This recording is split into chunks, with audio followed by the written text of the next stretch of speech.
Welcome to Swiss Impact with Banerjis. I'm Svetlana. And I'm Ben.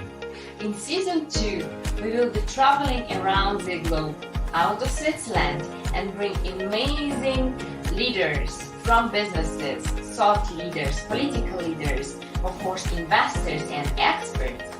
We're working at implementing and realizing all the United Nations Sustainable Development Goals, better known as SDGs. And they are also making profit. Hello, I am Amina Gharib Fakir, and I'm the 6th President of the Republic of Mauritius. My name is Parvati, and I'm a musical artist and the founder and CEO of Parvati Foundation. I'm Michael Lichtenstein. I'm an entrepreneur here in Liechtenstein. I'm running on the one side a financial services company. You know, hundreds of deals a month. We are seeing more things happening in this impact world. And this is because, look, the world is changing. So join us to discover impact investing ecosystem. See you every Friday afternoon at 3 p.m. Central European Time at Swiss Impact with Banerjis. See you on Friday. Act with impact. Good morning, afternoon, and evening to everyone. And from our viewers from the Far East and Japan and Australia, good night. Welcome to Swiss Impact with Banerjis. I'm so happy. 1 week ahead, and today is actually already, we have week 11 of season 2, where we interview amazing guests from all around the world, policymakers, investors, businesses, activists, and of course, projects in impact investing.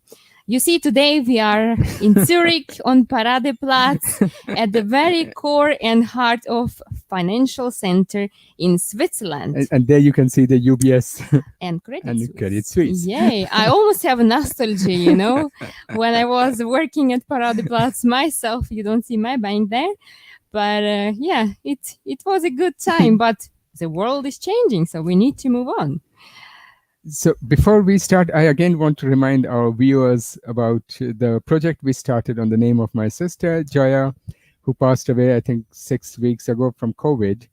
To thank you, first of all, for everybody who is supporting us on this project, because we are bringing help to the rural parts of India, hospitals, medical support, and all that. And all the help you can give, please, you're most welcome. And you can find all information on the website Camomile. That is CAMOMILE.ch. Absolutely. We continue gathering donations. So from 10 to 50,000 Swiss francs, any help is very welcome here. And so usually we are talking about impact investing a little bit in the beginning, but today, as I was recording a couple of videos, let's just watch one video so I don't need to talk one more time about impact investing. Let's play video now. So what is impact investing? The definition, which is provided by Global Impact Investing Network and recognized around the world, is the following. So it is investment which generate positive social and environmental return beside financial return. And of course, it must be done with intention and the impact must be measurable. Okay, but what is the market size? So around the world, currently, more than $800 billion are already invested in this topic. And if we go a little bit deeper, right? So what kind of companies do investors, impact investors, invest? So it is so-called, of course, social enterprises. But important is that they are, first of all, financially self-sustainable. They do create and measure impact. They are innovative and disruptive. How on earth you are going to combine high returns and impact otherwise if you are not using modern technologies or if you are not using innovative business models, right? So you must be innovative and disruptive. And last but not least, those companies are scalable. So we are talking about companies which are possible to scale up maybe in terms of one city or country, several countries. But don't forget that we don't want to scale unreasonably. And it's very important if you are a social entrepreneur to think about how big you want to grow. And last but not least, how are impact investments related to sustainable development goals? For those who are new, so sustainable development goals were defined by United Nations in 2015, and more than 17 goals. They are behind 169 targets of the social, environmental, and economical goals for the whole society, which we want to reach by 2030. And the fun part is that actually nowadays, impact investors, impact investing funds, and entrepreneurs are applying SDGs as a framework. So basically, SDGs are the impact themes, which makes our life easier. So if you are into climate change, or if you want to contribute towards accessible education, goal number 4, then you put it on your pitch deck as a project, for example, so investor would find you. That's great. So I don't need to talk, actually. Next time you ask me what is impact investing, I will say, let's play the video, yeah? So and now I finally understand what it is.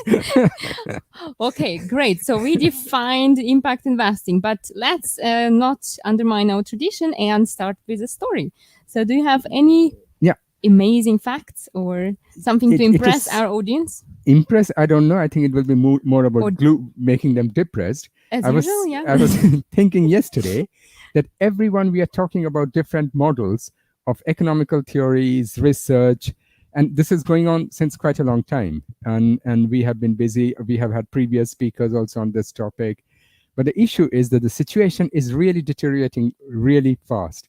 Shouldn't we worry? Because even the government seems to be lacking the will and motivation to think further than 2 years. And I'm talking about all the governments. So I want to mention a couple of facts today. I think I'll stick to just few. I was doing some calculation yesterday. So, you know, this COVID is going on in India.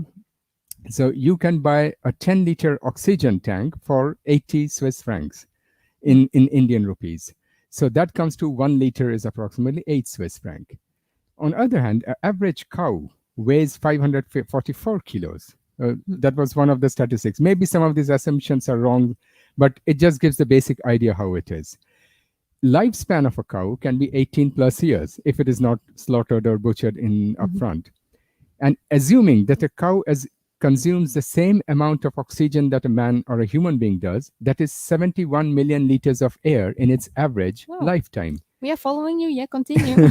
Which is, if you take our atmosphere, it is 20% oxygen approximately. So which comes to 14 million liters of oxygen. Thus coming to a value of 113.6 million Swiss franc of oxygen. So what is 1 kilo of meat then? Exactly. Cost? So 1 kilo of meat only on the oxygen is more than 200,000 Swiss franc. Wow. And we are not calculating the methane that the cow produces because it gives out methane, which is far more potent greenhouse gas than CO2. And we are also not calculating the water it drinks because that then the amount will be horrendous. So just, I'm curious, how many people in the world know of this fact that each and every kilo or each and every piece of beef we are eating is worth few 100,000 Swiss francs. Imagine you go to supermarket and then the price is changed. A kilo of beef is, how much did you say? 200,000 Swiss francs. 200,000 Swiss francs. And you look at that and think, yeah, I go vegan today, yeah? Exactly. That's fact one. Fact number two, I was talking yesterday to a friend of mine. They mentioned that he was talking to somebody from the indigenous tribe in the Arctic. And last week, when he was talking to them, he said, how is the weather there? So minus 30, minus 35, normal. He was talking this week. I said, how is the weather? 30 something. And they said, you mean minus 35? He said, no, plus 30. So that means in 1 week, the temperature jumped from minus 30, minus 35 to plus 30. But the average is what? 0. That's what the rest of the world think, and I think many of the Trump followers think. But that's so. What worries me is that how long will the nature tolerate our greed and our ignorance? And nature has been hitting back. It has been hitting back. For example, look at COVID. COVID is just a very tiny reaction of the nature to our activities, our actions, and it is hitting back in many ways, whether deforestation, loss of biodiversity, and all that. So the scary part is when will the nature deliver us the uppercut, which will completely lay down the whole humanity? I mean, the nature is sending some signals, you know. It's like in life, when you don't get it first, maybe a little stone falls on your head. You didn't get it, then a brick falls, okay, and then the part of the mountain falls, and then you get it, right? Yeah, exactly. Then you change the direction or behaviors, and it's like, yeah, I changed my life from that moment when I got sick or when I experienced that accident, whatever it is. So, but why are we waiting till that something that big happened? Why don't we change already now? Exactly, and forecome. So the positive part I'm last hoping is at least soon, hopefully very soon, the present world leaders are replaced by those who have the intelligence and the courage to take the decisive steps to make the difference. Absolutely. And I think it's time to welcome our guests now. Exactly. Yeah, and I'm really excited because both of them are very involved in the finance world, and they co-founded amazing think tank which is developing new portfolio theory which includes sustainability into that. So welcome Petri Kuusisto and Ville Korpela. Exactly. And today I just want to warn you, it is going to be Svetlana's day because she's the banker and the financial expert. I'll just be facilitating and maybe translating the two of them. No, don't. I've been away from the bank for some time, so I hope you're teaching at the university.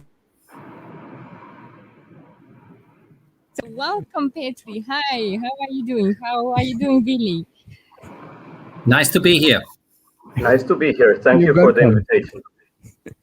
Great to have you. So let me quickly just introduce you to the audience for some who don't know you.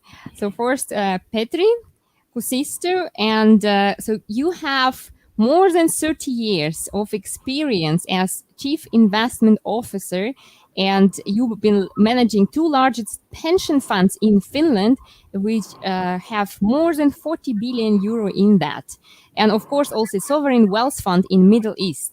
It's really impressive. I think he should be able to finance the whole SDG. Exactly, with this pension fund money.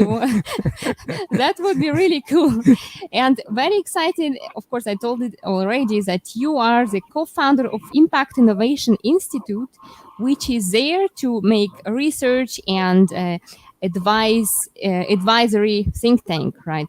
And this is what you are basically also very much engaged. So academic research on impact investing and this sustainable portfolio theory, which we will hear more about it today. I'm really excited about it. So great to have you with us. Welcome. Thank you. And Ville Korpela, you are also have very impressive track record. You are futurist, so you are all into the future and impact strategies. You are, of course, also co-founding partner of Impact Innovation Institute, which we were just mentioned, and you are senior faculty member at Dubai Future Academy. And you are also a member of several World Economic Forum projects, such as Nature Action Agenda, Inclusivity Quotient, African Growth Platform, and Global Plastic Action Partnership. So it's really impressive. I see you guys very much engaged into the sector, and it's our pleasure to have you with us. Welcome, Ville. Welcome. Good to be here. Thank you. Thank you again. So, and if we start with the very first question, maybe Petri, you first, could you also introduce yourself, what the audience didn't hear from me and what maybe nobody knows? So something personal and non-personal, just a few words about yourself, and also then Ville. Well, obviously you told the main point that I'm already getting old, that 30 plus years in the industry is a long time, but I mean, it's been quite rich in the culture way to first work in the Finland and run a couple of the most impactful entities here, and then go to Middle East, which is not only weather-wise but also culturally very, very different place to work and do things. And in the Middle East, I was also running a 24/7 open treasury, which was Sharia compliant. So that's obviously not something everybody gets to do. Otherwise, I'm a simple family man, father of 5 kids, and nowadays, wow. yes, so far. So far, oh, that's a good one. That's a good one. and obviously, I think it was Ville who started becoming a PhD student, which more tracked me also into this research area. I have some other companies to worry about too, but this is my most enthusiastic hobby. All right, thank you, Petri. Thank you very much for saying that. And Ville, tell us more about yourself. Yes, I try to keep it short because sometimes when I start talking, I might go on for hours. So I join try the to club. keep this, All I try speakers to keep here, this, so we need to be to the point. Yes, I try to keep this short and hopefully sweet. So I'm working as a professional futurist for the Dubai government. Dubai Future Academy is an initiative set up in 2017 to basically equip the senior government executives in the Dubai government with the future skills. And basically, we are looking mostly at how technology is shifting, but also we look at where are we as humans shifting? Because a lot of times we forget that when we discuss technology governance and other issues, we forget that technologies are there to help us to achieve certain things. And that kind of led us to this whole discussion about the impact that we are creating. Because a lot of times we do create impact, especially people who are blessed with positions to be of service, to serve in different institutional investments, organizations and in the government. So the actions we take, we do shape the future based on the decisions we make today. But sometimes we don't look into the core of that. And that's really what you, Sveta, also mentioned at the very brief introduction to impact investing, as that the intention is really at the core of everything that investments create, no matter if you call it impact or non-impact. And also outside of my work with the Dubai Future Academy, I also have co-founded the Impact Innovation Institute together with Petri in January last year, and has been a tremendous journey to develop together with some of the leading minds in the world to share this idea about what the portfolio theory of the future could be like. But very good to be here, and thank you for the invitation. Yes. Thank you very much, Ville. And maybe you can tell us also a bit more about activities of the Institute. So what do you do there? Yeah, happy to do that. So we started,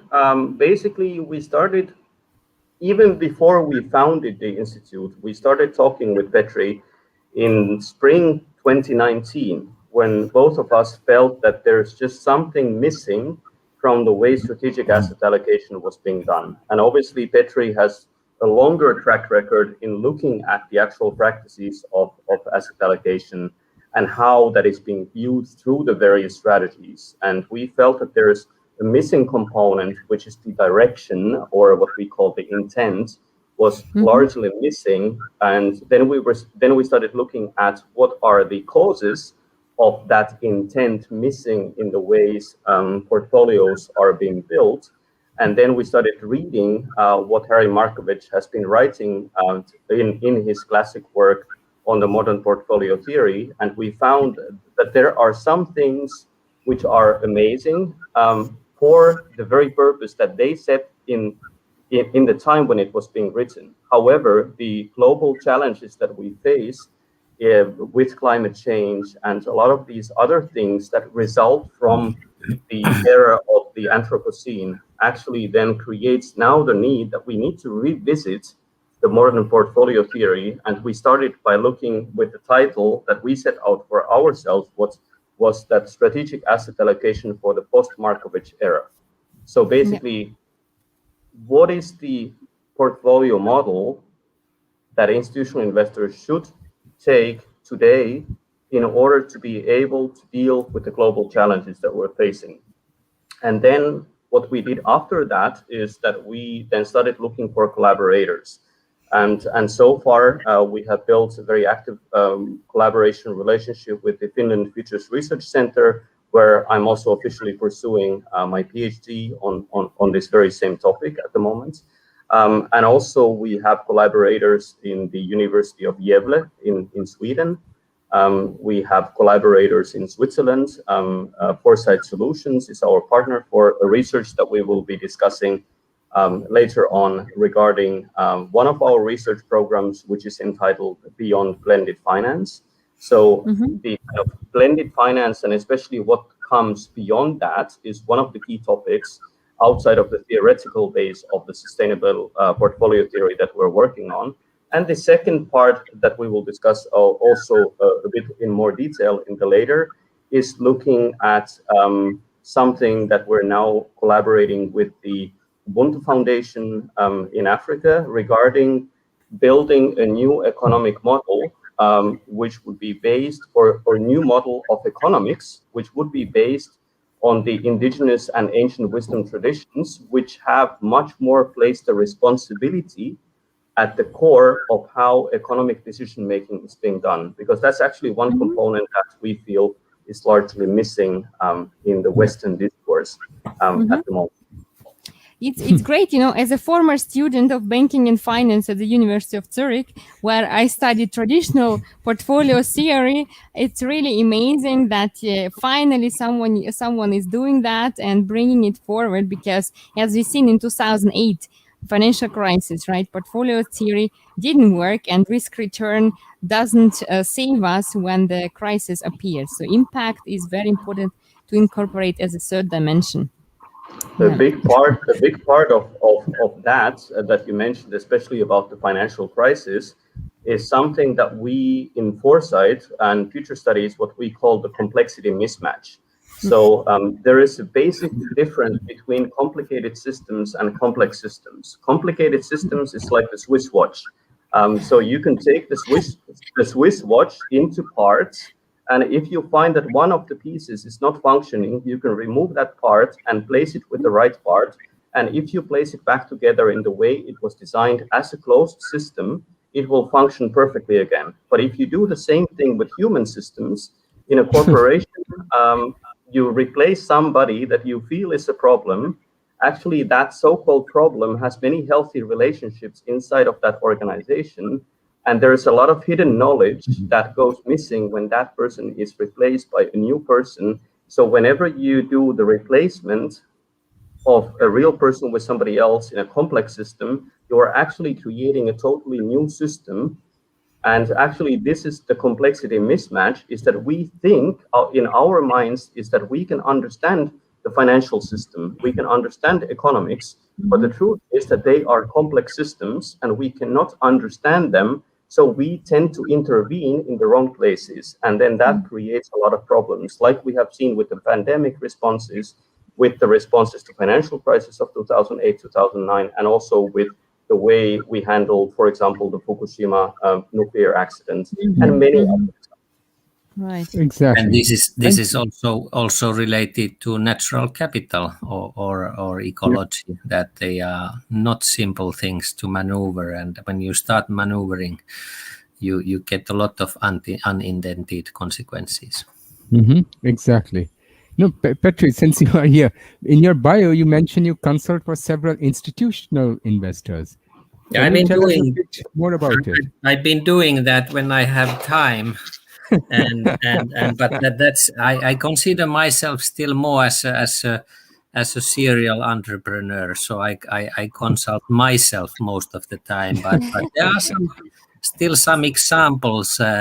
Maybe I take one. Last year I was working with one interesting project which is concerning a climate change impact fund, and which is trying to mobilize money from the retail into climate change to be invested both to equity and fixed income markets. I mean, that sort of project which interest are appealing to do, and of course nowadays when there is no regular monthly salary falling from the sky, so then it's also important to do some projects to be able to research and fund the research. We have quite big team already at the Impact Innovation Institute, and they need bread and butter as well. Who is sponsoring the institute, by the way? Nobody is sponsoring. I am sponsoring it. With the pension fund money, right? With the 40 billion. Yes. I've been working for a long time, but of course, I mean, it seems that our research programs are getting bigger. So I think we need to find some time for fundraising as well, especially the blended finance research program is huge, and let's hope somebody can open their money box for us. Petri, let's talk now about your sustainable portfolio theory. And can you explain it in a way that even people not from finance, so laymen, can understand what is it about, and also the difference to traditional portfolio theory? Yeah, I will have a go. And I think, as Ville was describing, we started by looking at the strategic asset allocation, which should be the main driver in the investing, and it is. And what we saw as a deficiency with the modern portfolio theory, that it's not looking at the purpose of the money or intentionality. And if you want to talk about sustainable investing, we have had tremendous amount of tailwind for the so-called ESG investing. I personally think is in its current format is little bit passé, because it's more about do no harm than real impact. And yes, the numbers are 30 trillion, more than 30 trillions are in sustainable investing, but almost 20 trillions are in exclusion. Yeah, most of that is just doing the easiest solution. You exclude something, and it's not what money should be about. Money has purpose. Money has enormous power. People just don't realize it always. And then we with the strategic asset allocation paper, we found one component for it. I will just briefly describe it. Ville will talk longer about it, but it's the strategic focus. I usually do. Yes, and it's about how do you prevent the surprises, not forecast. So a forecast tends to be linear in its nature from the current kind of historical situation or historical accident, and most of the bigger changes are coming from systemic changes. And we thought that, okay, if you claim you are a long-term investor, you should also have long-term horizon. And there is a very useful theory within the foresight area, which most people are not known, that when people collaborate, they can actually co-create the future. So I think the biggest difference to normal portfolio theory is that markets are not created. They don't occur like the efficient markets hypothesis is claiming. Markets are inherently built by the participants. And so they are shaped by the ideas, values, norms, culture, and most of all of the intent. Because when you are doing investment decisions, you need to be focusing also on the impact side, and not only for the wealth accumulation. And this is a massive difference on the theory. But let's go backward in time, what you need to be able to perform sustainable investing. And the first area, what we thought is that what people mostly are missing. So they take whatever benchmark is the other people are using, and they tend to be market capitalized indices. And if you think about debt market benchmarks, so they are created so that the one who is borrowing the most gets the biggest weighting, and that's usually not a good debt investment strategy. And in that sense, most of the boards are ignoring the biggest decision, that how do you define your investable universe? And our message is that you need to figure out your intent. And the intent is the why of your investing. And the most simple question you can address into the intentionality is that as an investor, do you care? Do you care about your what your money is doing? And I think I'm guessing here why Rockefeller Foundation coined the term impact investing, because they figured out that, you know, of course they give a lot of the grants, but what are you doing with most of your money? And then when you mobilize that big chunk of your money for creating impact, your overall impact is a lot greater. So you can say that it's like describing your own conscious when you define your intentionalities. For some people, it means, you know, deriving the values. For some people, it's mission.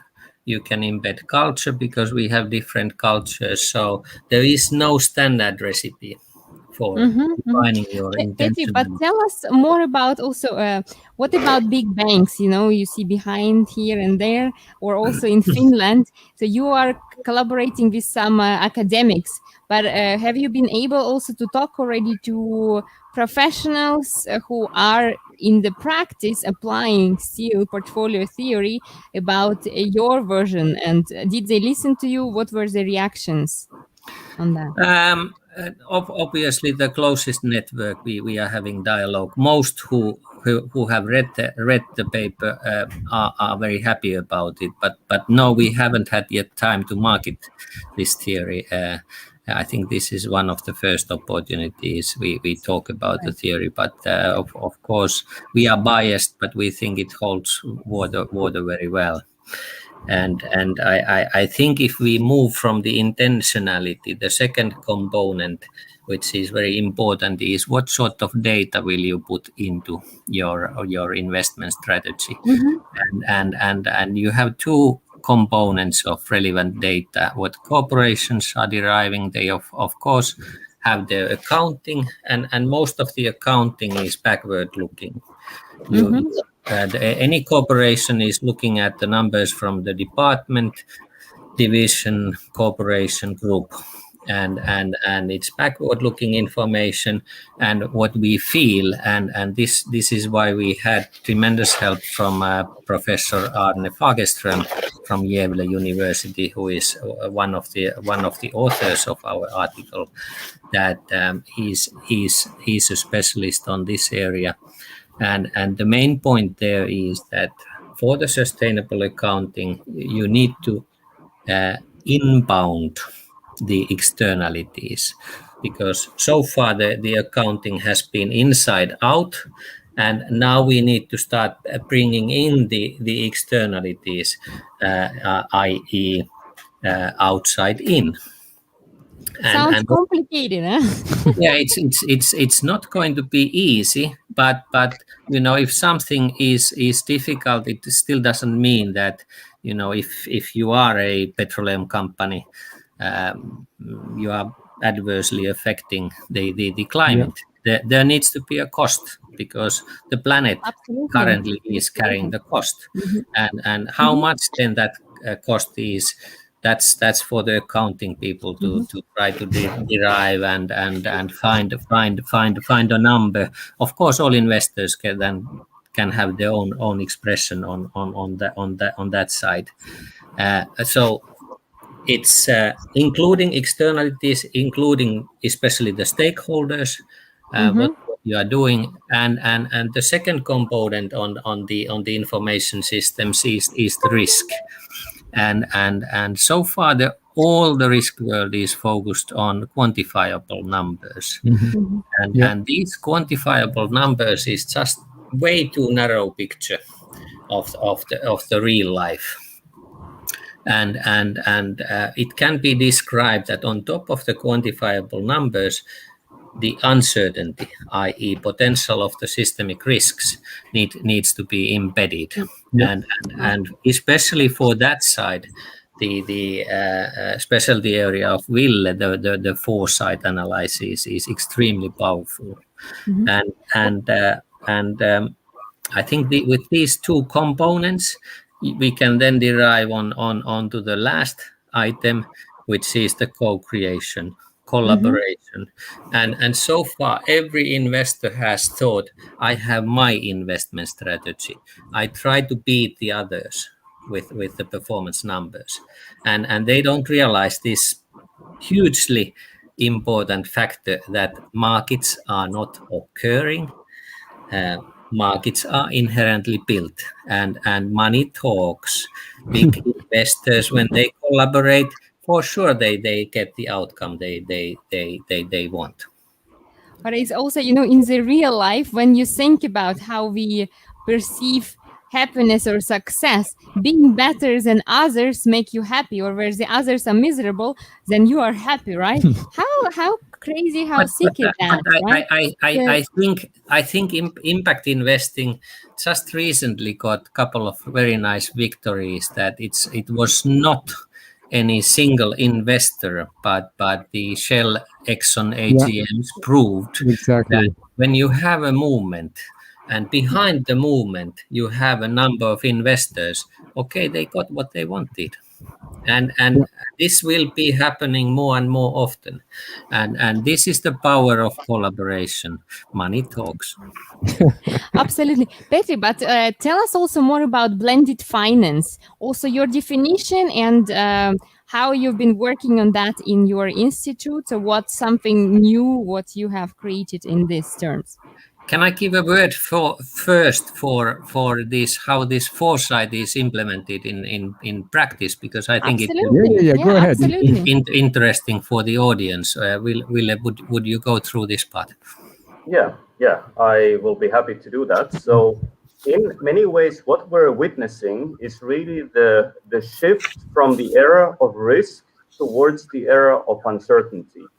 Now, anybody with the tools we have today with AI and machine learning algorithms, and with big data, it's a lot of data out there. So for a lot of people, for a lot of organizations to start to even comprehend where to start to make sense of all that data around, which can be meaningful to you, because everything ultimately could be meaningful. Now, it's very easy to get overwhelmed and then to fall on path dependencies. Path dependencies meaning that we often do what we are used to doing. So exactly. When you are being overwhelmed, you just do intuitively what you know, you have always been doing. But we already have understood that, the way we have been investing, the ways we have been managing our corporations, our lives, is not sustainable. So we have to do something differently. Now, where to start? Because there are just too much things happening. Abraham Lincoln has said, famously, that the best way to predict the future is to create it. So really, what the future is really what we try to do is not to predict the future. It's a big misnomer that people come to foresight professional asking, well, can you tell us what is the future? No, we can't, because it's not there yet. We have to create the future before it can be there. So what we do as foresight professionals is to open the minds and eyes of people to see that you don't have to do everything the way you have been doing up until now, that there's multiple opportunities and alternative universes, that we can go into based on the choices we make right now, right today. Obviously, that comes with a big sense of responsibility, which again, is not part of the of the Western discourse. You know, the Western discourse in terms of philosophy is very much the choice between the individual and the collective. And either if you're on the right, you say the individual comes first, and then if you're on the left, you say the society comes first. But actually, if you look into all of these indigenous ancient wisdom traditions, if you look at the Ubuntu philosophy, if you look at the Maori philosophy, even if you look at the writings in the Quran, you know, basically at the core of all of these wisdom traditions is not the rights of the individuals, and it's not the happiness of the collective over the individual, but it is the individual responsibility. It is the responsibility of the human to be in service of the collective, and that's how you gain the actual happiness. So even what Sveta you mentioned about, you know, somebody beating the competitor and the benchmark, you know, yes, it's a short-term happiness that you get there, but I feel that might be happiness, but that is not joy. I think joy happens from being able to find meaning in the work you do. And that meaning can only happen through connectedness. So so there's the English saying that no man is an island. So we need others to become fully self-realized. I've been very fortunate lately to speak with a Canadian thinker called Andrei Korikov, and Andrei works for the Jordan Peterson Enterprises. And, you know, we've been having amazing conversations lately about what makes the sovereign self. And basically what we have realized is that in order for the individual to become sovereign, he or she needs others, because we can't fill the gaps in our personalities by ourselves. So we need to connect with others in order to become full ourselves. I mean, it goes very philosophical. Yes, we are always going philosophical at the end here. You know, interconnectedness is I always just wanted present. to ask one question on what you said. So when you said that the collective is more important or should be paid more attention to than the individual, aren't you very much saying what Xi is saying from China? Actually, we're not saying that the collective is more important than the individual. We are saying that the ancient wisdom traditions, what they say is not a choice between these two. It's the Western mind and the Western philosophy, which is saying that you have to choose between these two. Okay. What the wisdom traditions are saying is that, yes, my life as an individual, as a human, as a sovereign self is important. However, I can gain my full role in life only by being in service to the community. So whatever blessings life would give me in terms of becoming the steward of capital for capital, serve others, again, that creates a huge liability in many ways that I need to commit to being in service because I have been receiving these blessings. You see, the Western relationships tend to be very transactional. You know, we enter into business agreements with the end in sight. We do that also, especially when we look at venture capital investing. You know, it's always you do it for a period. However, the real relationships and value isn't built through transactions, but it's actually built through relations.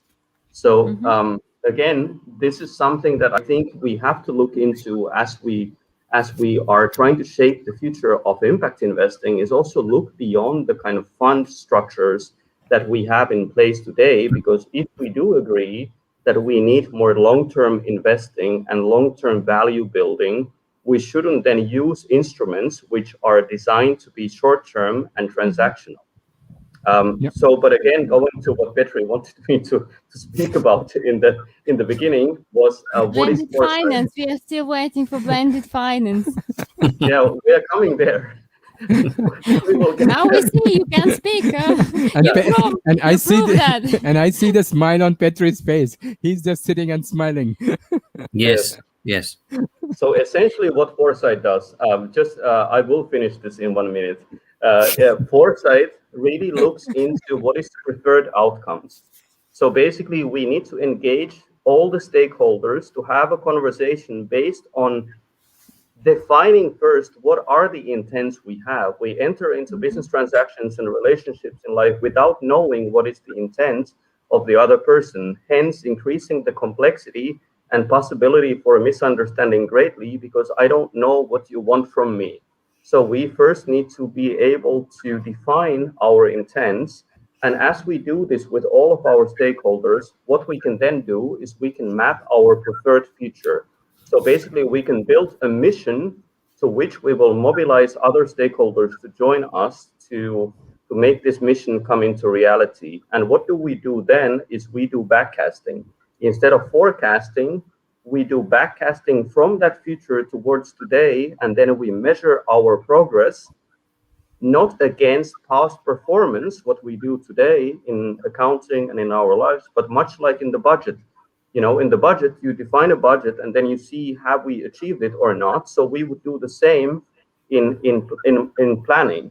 So we would have the preferred future that we communicate to all the stakeholders, and then year by year we look into how far are we from getting to that future. And now to blended finance. Great. Thanks for the idea. Now I think we have to have a big talk about this. About preferred future and how to back plan. And now I understand how Petri got 5 children. Yes. Back to blended finance. Yeah, blended finance is something we got interested as a practical way to put SPT into practice. And maybe you can quickly define your definition about blended finance for those who never heard about that before. Yeah, I think the blended finance is actually a very poor term. It doesn't mean anything. What is blended finance? But people have meant with it that for the bigger problems, especially the planetary issues, we have a need to get corporations back and investors back to finance these problems. This is something we had long time ago before governments had this big role. And now clearly the public sector or the NGOs, even though they are doing brilliant work, especially the NGOs, their money isn't enough. And now the question is that how do we structure these arrangements so that it would be appealing for the private capital to put their money into these issues, and one key component here is that if you think about for example an infrastructure project, like Ville said, we have teamed up with Foresight Solutions.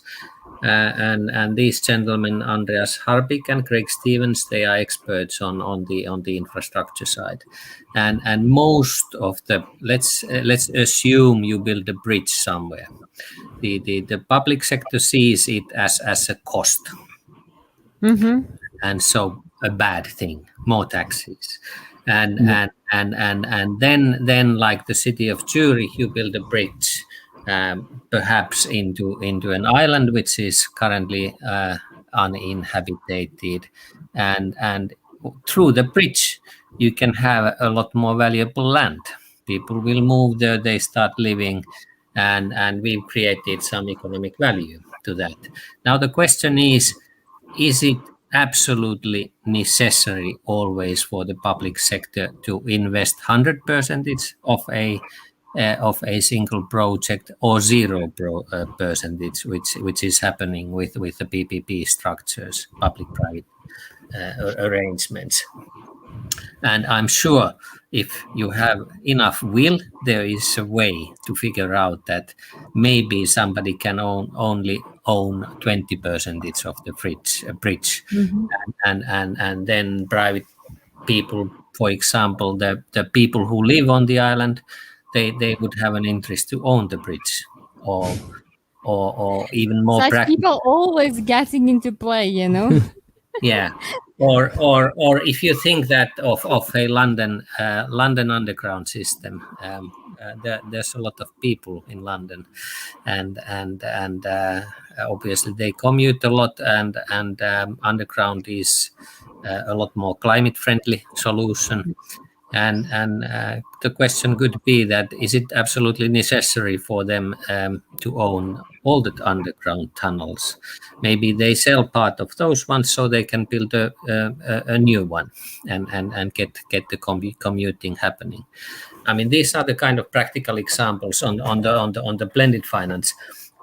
And I think here the point is what we have figured out, and it's based on our understanding, is that actually the financial engineering has done more or less every possible structuring approach. So that's not the difficult point. And when we look at many of the blended finance seminars, people are crying for new instruments. We don't need new instruments. We have all the knowledge to structure these arrangements. But what we need is the similar thing, what the sustainable portfolio theory is deriving. We need a big change of minds so that we can get these things to happen. And this is what we have been studying, researching, and one of our hypotheses on the research program is very simple. We think that one of the reasons why private capital is not mobilizing is that people in different groups, public sector, DFIs, private sector investors, they don't even know each other. And they talk about the same things with different terms. So they don't, and then they talk like that. Yeah. Exactly. So they both say that we should involve the other. So the private capital is saying that the government should take a stronger role, and all the governments, all the DFIs, in all of the reports you will see on SDG financing, they all say that this program is here to mobilize private capital. Yeah, but then exactly. How do we make this common language, guys? How do we make them finally understand each other and meet and collaborate and act?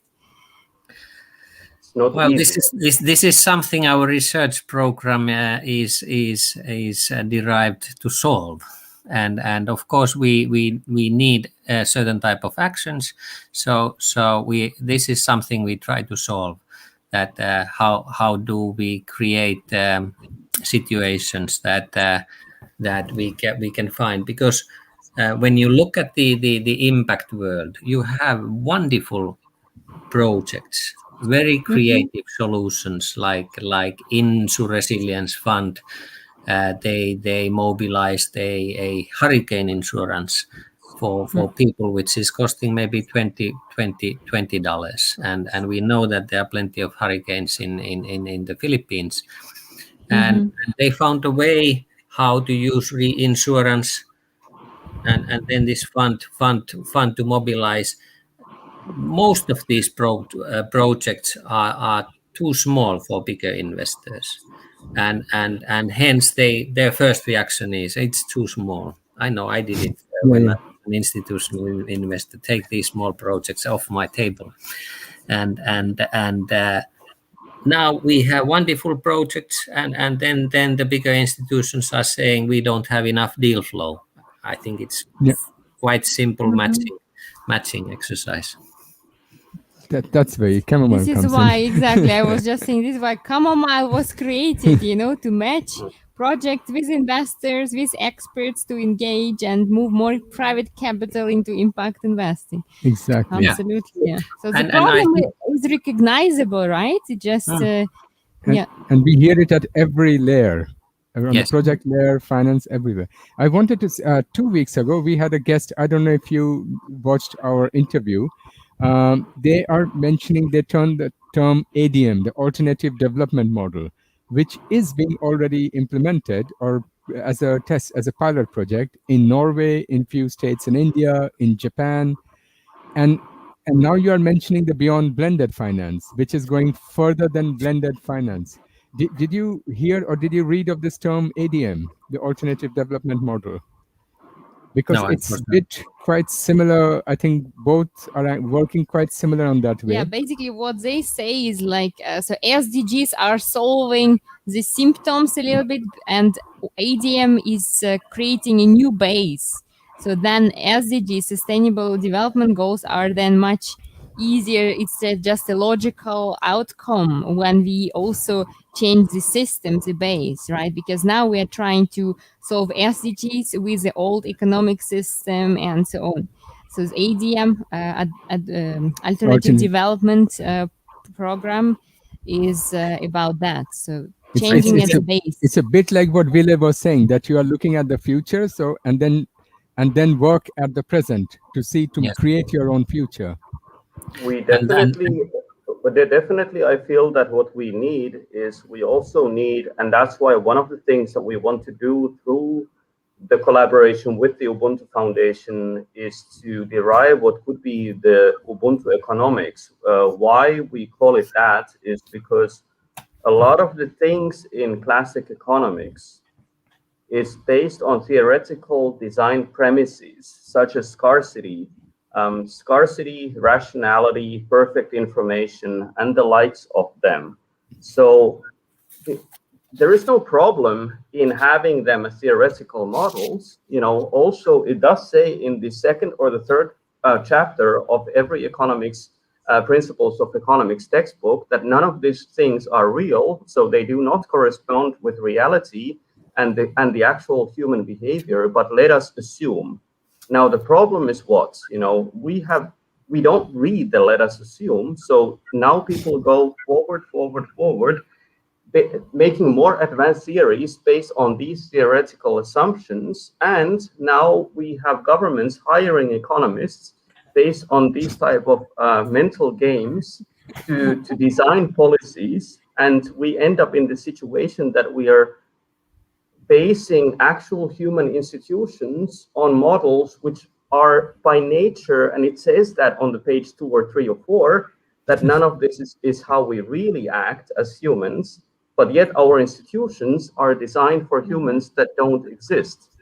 So this is exactly the point, Ville, that there are so many research models and which are working with symptoms, but none of them is kind of working with the cause of the issues like climate change, biodiversity, and so on. So what happens if the next pandemic or other natural disaster hits? Is your model, BBF, also kind of addressing it or mitigating such risks? So is it the other model different from the one that I was just talking about? I don't think that this is a competition of models. I don't think that we stand to gain anything if beyond blended finance will prove to be more correct than something else. I think we're just coming into a situation that if we don't quickly change the ways we actually behave, on a daily basis, we have drastic consequences to deal with. So it's not about being right. It's more about collaboration. Let's get all of these models together and let's work in collaboration to change, what needs to be changed. And let's learn, let's not focus on the what, but let's focus on the how. And because that's ultimately what we need to do. Climate adaptation, any kind of living in the complex, volatile world that requires a lot of agility, which can only be based on learning how to learn. So when things change, we just need to learn how to adapt quickly. And if we can find new economic models, that's an amazing thing. And I welcome all initiatives which would look into economics and into social systems from the perspective of individuals assuming responsibility, and then looking at what does that mean for our social systems. But I was thinking, in my opinion, I would like to know also your opinion, is one of the major weakness why none of the alternative models are working is because we humans are working with a primal motivation of greed. Petri, what do you think about greed? I watched the movie Gordon Gekko, famously emphasizing the greed point. I'm not so sure if the greed is obviously sometimes needed also, but I would like to pinpoint some research which is already done, and for example, Nobel Prize winner Stiglitz has talked very much about the discount rates. I mean, the simple things are sometimes the most dangerous ones. And if you think about, let's take an example of a forest project, reforestation project, and you want to do something in an emerging country where the government bond yields are, let's say, 10 to 15%. I mean, the reforestation projects, the nature is, of course, biodiversity is a little bit different in every location. But if you look at from the monetary perspective, do you really need to be getting 20-25% yield in a country where the bond yield is high? So if you compare it to the neighboring country where the government yield is, let's say, 5%, and quite often how we look at the risk premium in the traditional finance, it can lead into funny situation, because if you look at it from the sustainable investing lens, it actually probably the best investment you would then go into the high yielding country and do your reforestation program there. And not only reforestation, if we look at any kind of infrastructure investing and we just apply the typical discounted cash flow modeling into investments where the investment period and the real value created is after 10, 20, 30 years, obviously using the models we have today, those benefits as cash flows are minuscule compared to the ones that you derive in the short term. So something makes you wonder that would we actually need for those long-term value building projects, such as infrastructure projects, would we perhaps need other kinds of ways of calculating their net present value, which would more capture the value that they create in that future, also taking into consideration the intergenerational equity. So a lot of this discussion on the evils of the ways we use discount rates today has a lot to do with the rights of the future generations, because our way of using DCF, today, that leads us to favoring investments which are realized today or in the immediate future over those investments which would create value for our children and their children. So there is this big question. And if I may continue with other stupidities, is one is of course the GPLP model, which the founder of Total Impact Capital, Arthur Wood, has done much more work. But why would you need a GPLP model for infrastructure projects? Let's take once again the example of London Underground.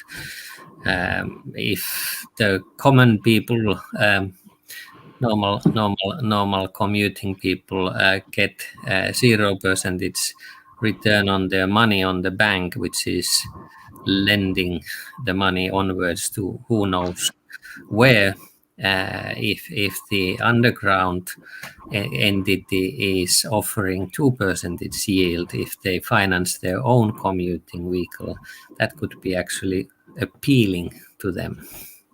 Yeah, here I just wanted to add, because this is not something new. You mentioned one of my friends, Joe Stiglitz. He mentioned, and also I don't know if you know Sony Kapoor from Norway. He also mentioned the same story already, I think 7 or 10 years ago. More than that. Yeah, and exactly. more than that, I think it was already during the Clinton administration when Joseph was working as the advisor. They already changed the way they look at the infrastructure discount rates, and that was something that he shared a lot on this experience when I had the chance to actually spend time with him in Zurich, in Switzerland in January 2020, when he was the keynote speaker at the Sustainable Finance Conference. Yeah. I was also there. But then the question is, one of the points which they had also mentioned then is that products, banking products like ETFs and all that, is doing severe damage to this way of thinking or this product? Well, now we come back to the modern portfolio theory and the current investing, how the strategic asset allocation is done. If you pick up this most common easy choice and take whatever benchmark the other people are using, then you are kind of giving away 80% of your security selection. You have more or less the same kind of a portfolio than everybody else has, and this, if not anything else, is leading into tremendous amount of herding, and herding is not good for investing. But still it is. Absolutely, but everyone is still doing it, It's right? better to fail. What was it? It's better to fail together than to succeed alone. Yeah, this whole IBM choice example. I wanted to ask to Ville. Ville, you mentioned in that you are working on the connection between Islamic finance and impact investment. But can you please explain a bit more on this? Because in my opinion, as long as people live with the idea that they are above the nature and better than every other species, we will go on with the destruction of the planet. Only when we consider ourselves as a part of the ecosystem and not separate, only then do we have the chance of saving our planet and our future. We are all one. Yeah, it's or like Ubuntu. What Ubuntu really means as a principle, it means that I am because we are. Exactly. And I think this thinking is very inherent in impact investing, but also in Islamic finance. So how did we actually get into this whole point of looking at Islamic finance and impact investing was actually when I met with Petri about 6-7 years ago. I introduced a project that Petri then started working with, which was regarding revenue share-based funding for startups and innovation companies. And the interesting part was that since revenue share doesn't imply an interest, but it's still regarded in a way as a debt instrument, we actually were looking that actually this type of an investment, financing based on revenue share, would most likely be Sharia compliant. And then we started looking into the peculiarities of the different kinds of Islamic instruments, and we found out that yes, most of them are based on revenue share type of arrangements. However, they're not being used to fund innovation. So the big part of what we do, and one of our research programs with the Institute that I also do in collaboration with Dubai Future Academy and several other government entities here in Dubai, is discussions on building something called what we call the innovation sukuk. So sukuk is a traditional Islamic financing instrument, which usually is backed by a fixed asset. So it basically needs to be backed by a fixed asset for this financing transaction to be able to be structured.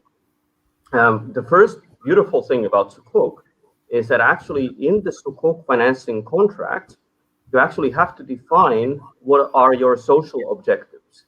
So how are you planning, how is this transaction, how will it increase social cohesion and equity among people? So basically, in order to do an Islamic finance transaction, you have to map these things. So when we found this out, we realized that, this is actually inherently valuable for the global impact investing community to look at the historical experience of Islamic finance on how they structure and define the social impact that they need to be creating. Another very key component, especially to what you, Sveta, were asking about the environment part, is that actually in the Quran, it mentions specifically that humanity is being placed by God as the stewards of the planet. Now, the stewardship in the way it's being defined in the Quran actually reflects not the right of humanity to use these resources, but it reflects the responsibility as the steward to safeguard and to be the guardian of all those resources. So actually, environment is very much in the key of any kind of transactions. And the second part of that is that in any kind of Islamic financing, you have to define your intent. And the Quran mentions several times intent as the key component of a virtuous person. So any kind of virtuous action, positive action by an individual is being judged according to two lines. First is the vertical line, which is my intent towards God. So am I aligning myself with God when I take an action? That's one part of being virtuous. But then the second part is also towards other people. So am I taking my action in such a way that it builds harmony and equity among people, or am I taking my action in such a way that it's against the harmony and equity among people? So I really, should align. It sounds good in this theory, you know, it sounds very good in this theory. How is it in the real life, you know, the connection between Islamic banking and impact investing? And is Islamic banking indeed implementing all these things like you're mentioning? So something that actually came in the discussions with very high-ranking people involved in this world, you know, they also advised us, let's make a difference between Islamic banking and Islamic financing. Because what banking does overall in the world, banking does banking. You know, and this is the basic principle. You know, people need financing for their projects, you know, and if they want a banking product for that, they will get a banking product. In the Islamic world, that will be an Islamic banking product. You know, in the Western world, that will be a Western banking product. However, when we speak about impact investing and we want to connect it to Islamic finance, that's what we focus on, is the Islamic financing part. A lot of these innovations that we discuss, such as connecting Islamic financing and the principles behind to financing innovation, hasn't been done. So a lot of this is very new. So we are basically now going back to the principles and looking at drafting new instruments and structures which could be placed today in order to fuel the knowledge economy in the region. Exactly. And I think there is also, I think the key point within the Islamic finance, which we think is and should be appealing to impact investing, is the concept of risk sharing. And this concept of risk sharing is definitely needed for mobilizing private capital into impact areas. And this is something which needs different kind of new kind of thinking, and it needs collaboration. We have these examples. For example, the Garant company from the UK is doing in the emerging markets. So there are ways how the structures can be modified in such a sense that the people are private sector is comfortable with the risk. The first blue bond was part of a structure like this, and I think we will need more these kind of organizations which are smoothing the transaction, acting as a catalyst. We have already NGOs on certain areas. We have public sector who has a need to get something done, not the money, and we need to look on a different way how we mobilize and or rather catalyze these projects. Exactly. No, because you know that we are also on with SIA, with the Swiss Impact Investment Association, and we brought the head of the 12 religions 3 years ago here to Switzerland, and that was also including the Shias, the Sunni leadership. And one of the article, I think it was in one of your article, you mentioned this Islamic finance with impact investment, where you mentioned negative screening. And that is not only with Islam, but that's also with other religions is the same issue. Based on negative screening and not positives like a value-based investing, like Ville, you also mentioned, which is very, very important part of impact investment. So where do you see the connection on that, or you are working on it? I mean, basically, the way we look at it is that obviously there is the base of that. So the Quran is mentioning certain areas which are haram, so which you shouldn't be entering into. So obviously that connection with the negative screening is there. But as we were saying, that the way they describe intentionality is much deeper than in the way we understand in the West what intent really means. But that again comes to the new products that we are developing at the moment based on this thinking. So we don't have a lot of examples from today where this type of thinking would have already been put in place. But actually the responses we have received from talking to even the Islamic Development Bank and some of the other leading institutions within this field has been highly encouraging because they also see a lot of value of this, of mobilizing the Islamic capital to do good, because doing good is also viewed as a virtue and as an important virtue in the thinking.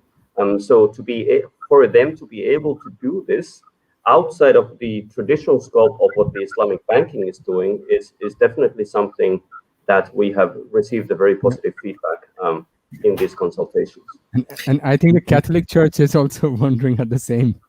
And by the way, I mean the principle, the two principles that you came up with for faith-based investing, you know, these have been really key in bringing about this conversation.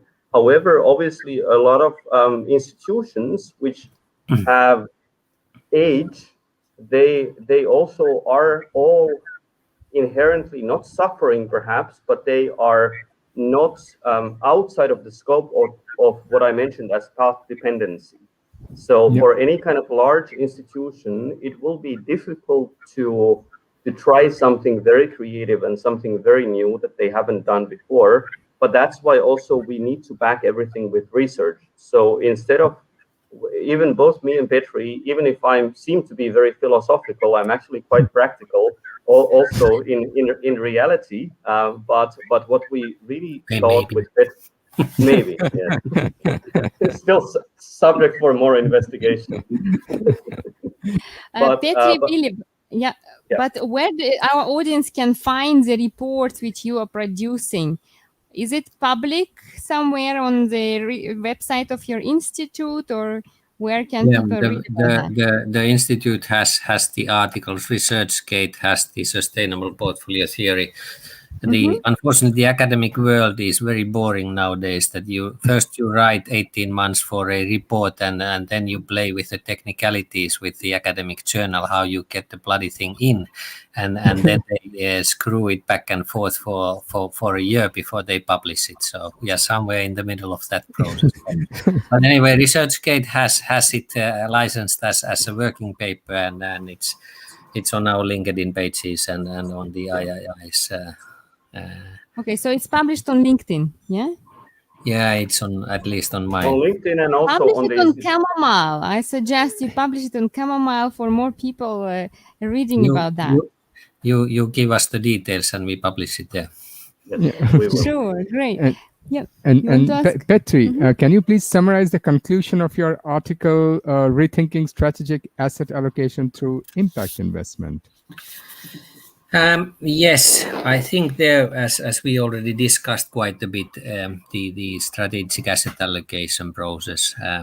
I think I had problems with it. I think it has been flawed, and that the boards are not doing the job they should be doing. So, and in this sense, what we later discovered after this as a solution for this, how do you define your investable universe? And that can be done with workshops and practical exercises of defining your intentionality. And you get it. Let's take the example of pension funds, and because nowadays you have the idea that you maximize the wealth of the pension savings, either in the defined benefit system or defined contribution.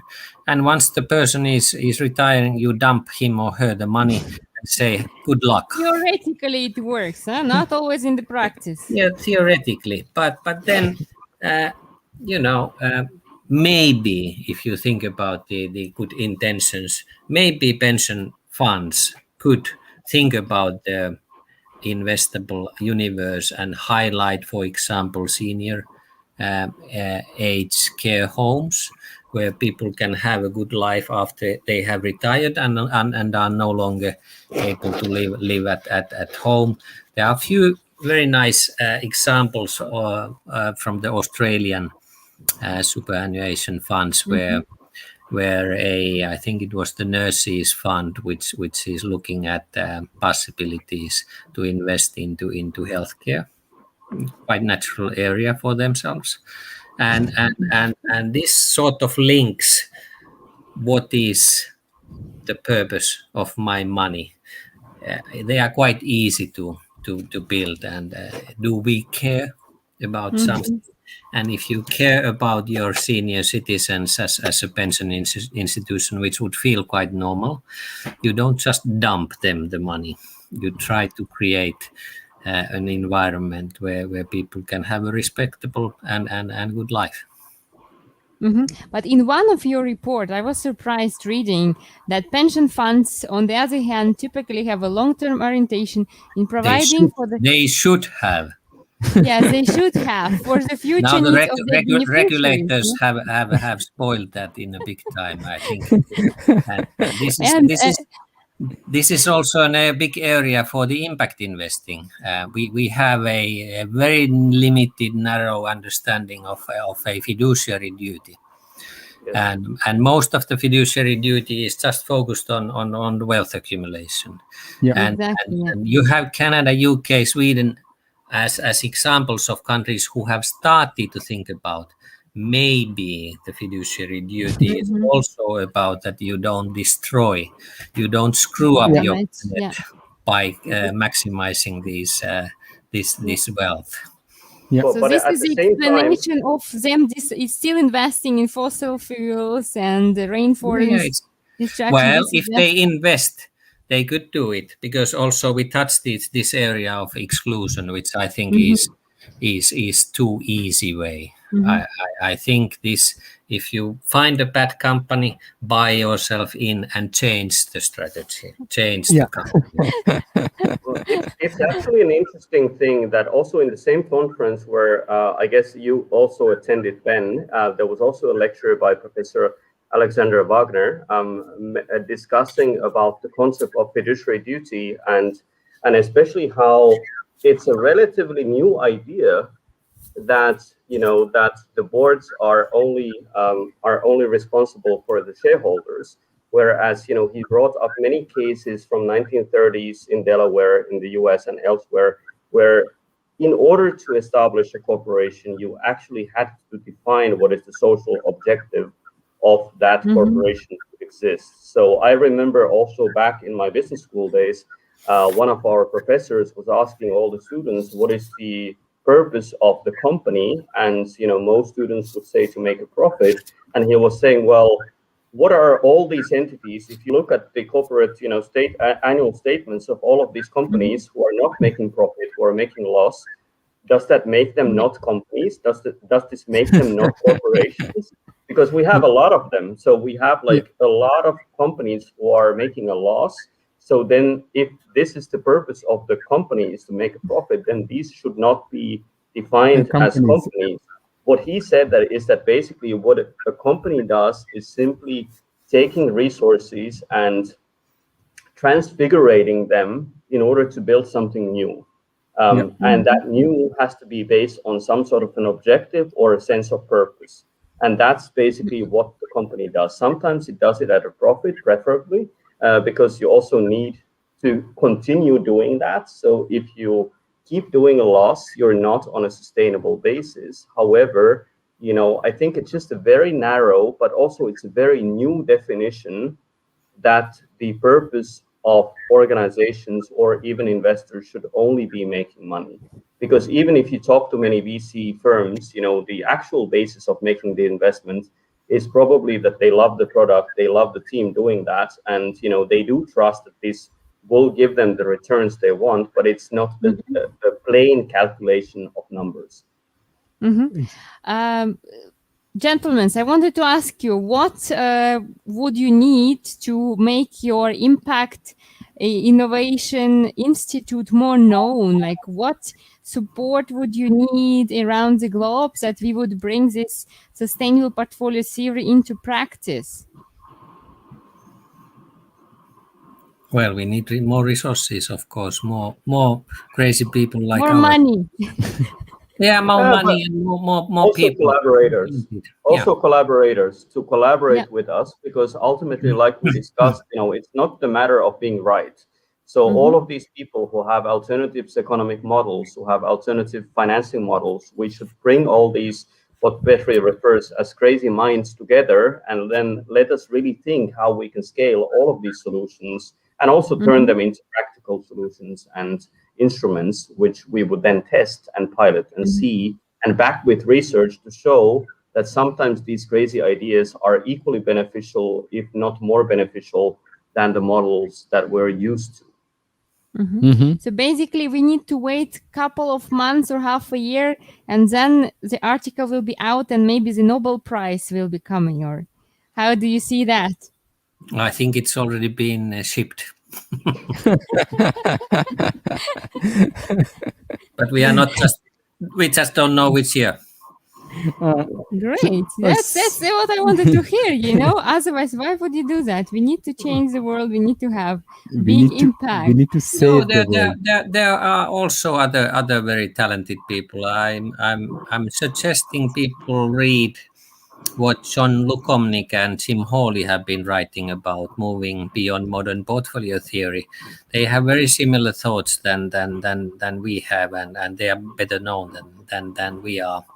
Of course, we were first, but I mean, we are not alone looking at the potential issues what investing needs to have, and because the money has power, if we want really to solve some of the planetary problems, sustainable investing is the way. Of course, we need changes in the regulatory environment. The social enterprises should need different type of legislation. So there's a lot what the public sector could do if they someday want to do something beneficial. We are running out of time. I just have maybe for last question about sustainable development goals. There are a lot of theories since 1960 that it can be solved. So what is your theory, or is there any model why it's still not solved, or how do you see that? Will we be able to solve them till 2030? Because I read we were talking with the UNDP once they were at and they mentioned that none of the countries, including the EU members, have policies in place which can make EU solve these SDGs or be aligned with the Paris Agreement. I think SDGs are great preferred future to have. I think what was missing when designing those ones was that they were never regarded as investment target. And that is something we should build a bridge into. And not only thought, but they were not designed to be investment targets. So I think there is work that needs to go in there in order to make them investment targets. Yeah, I see. And you want to ask last question? I know you want to hear that. Yeah, exactly. Okay, please go ahead. Ville, I read in your bio you write poems. I would like to know in which language, and can you tell us something? I've always loved poetry. I think poetry is a way for me to express myself. And I think, through poetry, it sometimes really helps you to let go of the rational mind. And I think sometimes, even when we look at impact investing and making an impact, sometimes the Japanese have this the Zen Buddhists have this certain way of asking questions. They're called koans, and the koans are questions to which you can't find a rational answer. One of my favorite koans is that we all know the sound of two hands clapping, but what is the sound of one hand clapping? That's Okay, nice. I have to find that out. That's nice. I actually wanted to also to create an impact song, you know, so something like Imagine by John Lennon, but a more Let's modern do it. version of impact Let's do investing it. song. I think we Let's can do agree it. now that by next year, we will be playing in your third season, in the beginning, always the impact song. That would be Perfect. perfect. And even though we, at least I am not able to sing, we can definitely Me neither. make a rap. Just moral support. So- We are the one hand clapping with Ben. yeah, exactly. 4 hands, right? Together. Yeah. Thank you. Thank you so much for joining us today, Petri, Ville. It was a real pleasure to have you with us, and we're really looking forward to see your paper in academic research published for everyone, and wish you good luck with that, of course. Thank you very Thank much. you. Thank Thank you you. for having us. Thank you. Bye-bye. Bye. Bye-bye. So, It was really amazing. I learned so much today, and it's really.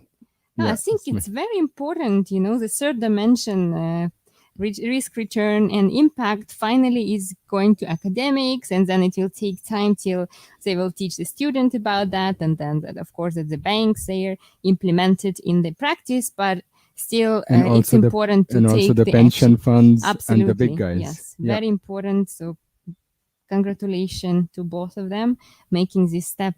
So anything else to say, or No, I just want to say, yeah? next week you're going to see again an amazing speaker, but we'll tell it to you later. Keep in touch, and thank you for watching us. Act with impact. Thank you. Bye-bye. Welcome to Swiss Impact with Banerjis. I'm Svetlana. And I'm Ben. In season 2, we will be traveling around the globe, out of Switzerland, and bring amazing leaders from businesses, thought leaders, political leaders, of course investors and experts. We're working at implementing and realizing all the United Nations Sustainable Development Goals, better known as SDGs. And they are also making profit. Hello, I am Amina Gharib-Fakir, and I'm the 6th President of the Republic of Mauritius. My name is Parvati, and I'm a musical artist and the founder and CEO of Parvati Foundation. I'm Liechtenstein. I'm an entrepreneur here in Liechtenstein. I'm running on the one side a financial services company. You know, hundreds of deals a month. We are seeing more things happening in this impact world. And this is because, look, the world is changing.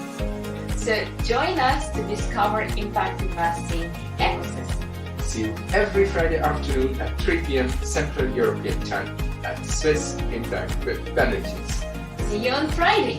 Act with impact.